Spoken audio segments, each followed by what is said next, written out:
Polit bureau পদ হারাতে চলেছেন মানিক সরকার।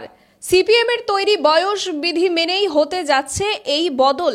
প্রজন্ম বদলে যেতে চলেছে সিপিএমের পলিট ব্যুরোয়। একই সঙ্গে বাদ পড়বে 7 দাপুটে বাম নেতৃত্ব।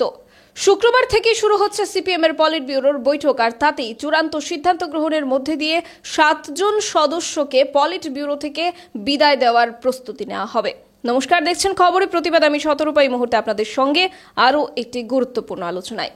সিপিএম নিয়ম করেছিল 75 বছরের ঊর্ধ্বে কেউ কেন্দ্রীয় কমিটিতে থাকতে পারবেন না।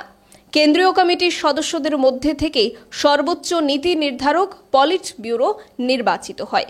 সেই বিধিতেই এবার 7 জন বাদ পড়তে চলেছেন বলেই দলের অধিকাংশ নেতার ধারণা। সিপিআইএম দলের গঠনতন্ত্র মেনে বয়স বিধি কার্যকর করে সিপিএমের পলিট ব্যুরোয় প্রজন্মান্তর ঘটতে চলেছে। এর মধ্যেই আগামী এপ্রিলে তামিলনাড়ুর মাদুরাই শহরে সিপিএমের 24তম পার্টি কংগ্রেস বসবে। সেখানে পলিট ব্যুরো থেকে বাদ পড়তে পারেন এই 7 জন নেতা নেত্রী। তালিকায় রয়েছেন প্রকাশ কারাত, বৃন্দা কারাত, সুহাসিনী আলী, কেরলের মুখ্যমন্ত্রী পিনারাই বিজয়ন, তামিলনাড়ুর নেতা জি রামকৃষ্ণন, পশ্চিমবঙ্গের সূর্যকান্ত মিশ্র এবং ত্রিপুরার প্রাক্তন মুখ্যমন্ত্রী মানিক সরকার। তবে এর মধ্যে একটি কিন্তু রয়েছে। অনেক সময় এ ধরনের ক্ষেত্রে সিপিএম বিশেষ অনুমতিক্রমে ব্যতিক্রম ঘোষণা করে কাউকে কাউকে ছাড় দিয়ে দেন। যেমন গতবার কেরলের কুন্নুর পার্টি কংগ্রেসের সময়েই বিজয়নের বয়স 75 পেরিয়ে গিয়েছিল, কিন্তু বিশেষ অনুমতিক্রমে তাকে কেন্দ্রীয় কমিটি এবং পলিট ব্যুরোয় রেখে দেওয়া হয়েছিল। এবার ওই 7 জনের মধ্যে কারো ক্ষেত্রে তেমন কোনো কিছু হয় কিনা তাও দেখার বিষয় রয়েছে।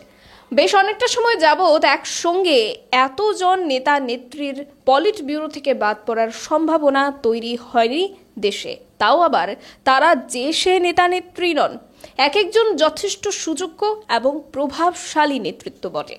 দলের সাধারণ সম্পাদক থাকা অবস্থায় সীতারাম ইয়েচুরির প্রয়াণে সিপিএম যে ধাক্কা খেয়েছে তা দলের নেতারাও মেনে নিয়েছেন। শুক্রবার থেকে শুরু হচ্ছে সিপিএমের পলিট ব্যুরোর বৈঠক, যা চলবে আগামীকাল অর্থাৎ শনিবার পর্যন্ত।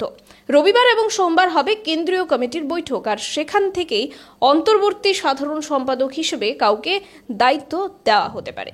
সিপিএম এর অনেকের বক্তব্য, পুরনোদের মধ্যেই কাউকে অন্তর্বর্তী দায়িত্ব দেওয়া হতে পারে, যার অতীতে পার্টির নথি তৈরি এবং তা পেশ করার অভিজ্ঞতা রয়েছে।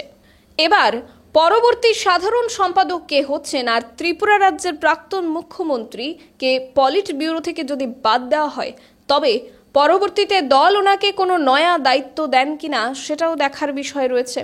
অন্যদিকে রাজ্যের প্রাক্তন মুখ্যমন্ত্রী মানিক সরকারকে যদি পলিট ব্যুরো থেকে বাদ দেওয়া হয়, তবে ত্রিপুরা থেকে পরবর্তী পলিট ব্যুরোর সদস্য কে হতে পারেন, এটাও একটা প্রশ্ন দাঁড়ায়। রাজনৈতিক বিশ্লেষকরা এক্ষেত্রে বর্তমান রাজ্য বামফ্রন্টের মধ্যে থেকে সবচেয়ে যোগ্য ব্যক্তি মানিক সরকারের পরে জিতেন্দ্র চৌধুরী রয়েছেন বলে দাবি করছেন। সেই অনুযায়ী পলিট ব্যুরোতে জিতেন্দ্র চৌধুরী স্থান করে নেবার প্রবণতা রয়েছে অনেকটাই বেশি। তবে তা সম্পূর্ণভাবেই আমরা সময় সাপেক্ষ বিষয় বলতে পারি। পার্টি কংগ্রেস বৈঠকের পরেই তা স্পষ্ট হয়ে যাবে বলে অনুমান করা যায়। এ বিষয়ে আপনাদের কি মতামত জানাবেন কমেন্ট সেকশনে, এবং আমাদের অন্যান্য গুরুত্বপূর্ণ আপডেটসগুলো দেখতে চোখ রাখবেন খবরের প্রতিবাদে। নমস্কার।